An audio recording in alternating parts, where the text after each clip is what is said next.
I'll toss a mock draft at you that surprised me a little bit, but it's come out twice now. We are here 2 times. And I don't, at this point, you got to just like listen to it, acknowledge it, say it's real. This isn't a fluke. This isn't somebody off the wall throwing spitballs out there to try to get clicks. This is real thought process that people are actually having in our industry. Both the 33rd team and ESPN. Who doesn't? ESPN just doesn't put out mock drafts.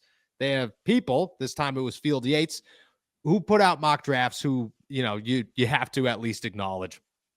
Whether they're right or not, you have to acknowledge them.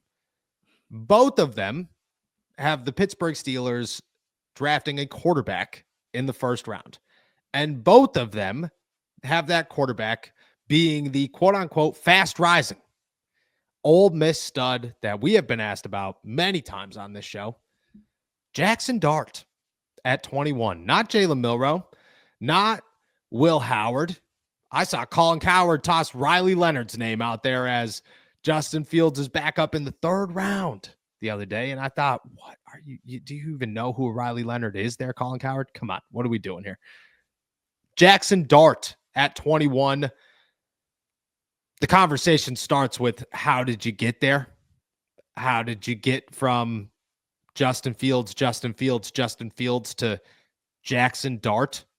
What comes with Jackson Dart, which is a lot of uncertainty, but also the fact that you completely missed on so many options. You missed on Justin Fields. You probably didn't even try for Sam Darnold. Russell Wilson said, screw you, I'm going to the Giants. Aaron Rodgers retired. Kirk Cousins is the backup in Atlanta, or even worse, he's in Cleveland or something. And Jameis Winston getting on up down to New Orleans or some crazy place like that. And I don't know where Derek Carr ended up, but it's not Pittsburgh. Somehow you missed all of it. You said, screw it. We're going with Jackson Dart. And look it, there is one positive to this situation, and that is at 21, Jackson Dart is a better prospect than Kenny Pickett was at 20. But in the same draft, Jackson Dart would have been the first quarterback drafted at 20, and nobody would have went ahead of him. So it might be a boost from the last time the Steelers have done this, but it is equally as big of a mistake, I would say. And man, I look at Jackson Dart in the 2nd round. You want to take a chance on him? You really don't feel good, or even worse, you end up with Aaron Rodgers, who, shout out our boys at DraftKings, running favorite right now to land the 41-year-old free agent. I don't know how that happened, but it remains the biggest headline everywhere is Aaron Rodgers to the Steelers. Everybody believes it. I don't. If that's your case, if that's where you end up, Aaron Rodgers is your guy, you need a quarterback, and you're going to get one in the 2nd round, cool. Jackson Dart's awesome. 1st round, 21st overall. Okay. Sounds good. Who's he throwing the football to? And what happens if he doesn't work out?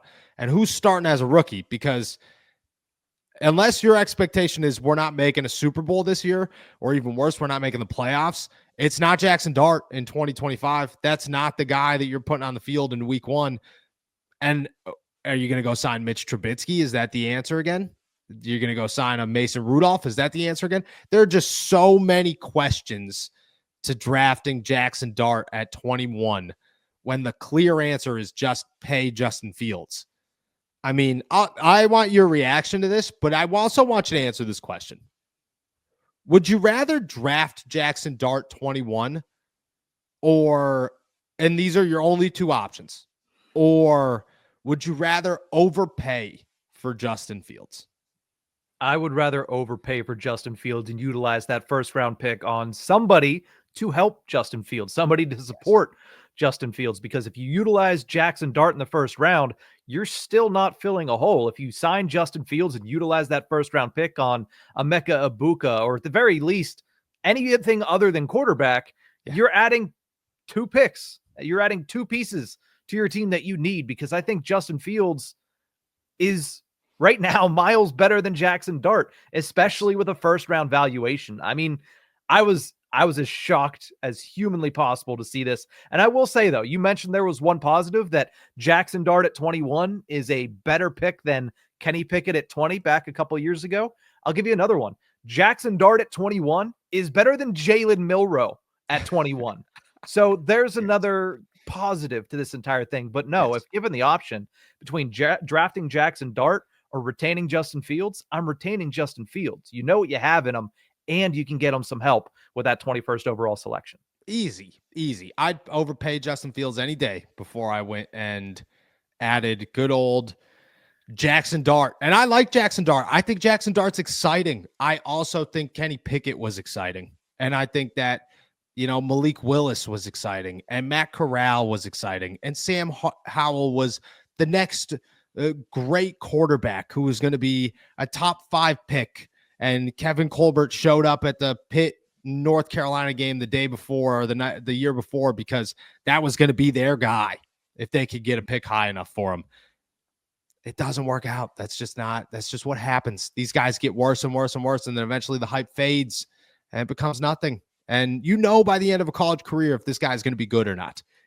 That's why Spencer Rattler was where Spencer Rattler was, because when Spencer Rattler started at Oklahoma, he was the first overall pick in the draft. This guy was going to be unbelievable. Where is he today? That's what happens. You have a good sense. Jackson Dart ain't it.